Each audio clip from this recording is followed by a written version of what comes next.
In today's video, I am going to teach you how to understand the Pages panel on Squarespace. To begin, you will first log into your Squarespace account.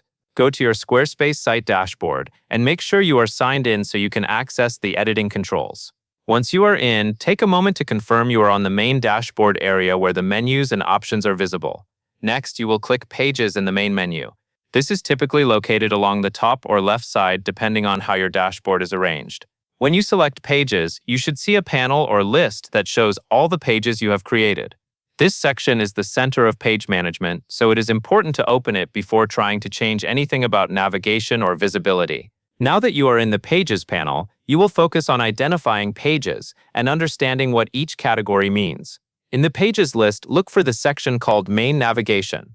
Pages shown there are the ones that will appear in your site's main menu that visitors can click.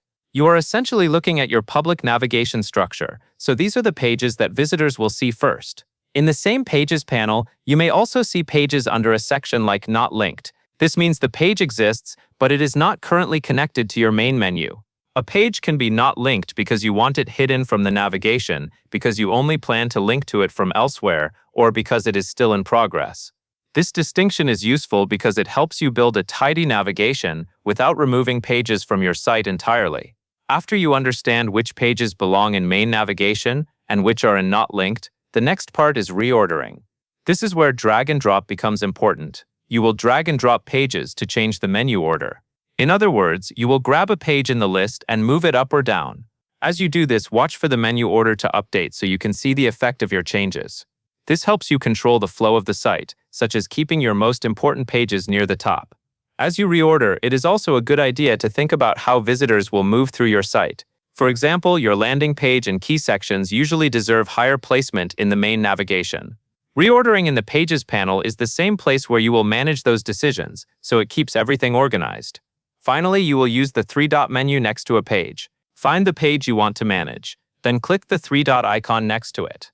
This menu provides important actions for that individual page. From here, you can delete the page if you no longer need it, duplicate it if you want to create a similar page quickly, or set it as the home page when you want a different page to become the default landing page. Take a close look at the options in that three-dot menu so you know exactly what each action will do. Deleting removes the page, duplicating creates another page with similar content structure, and setting a page as the home page determines what visitors see first when they arrive at the main address of your site. When you finish making changes, review your navigation. Confirm that the pages you want in main navigation are in the right order, and that pages you do not want linked are in the not linked area. Also, make sure the correct page is set as your home page if you changed it. And that covers everything you need to know.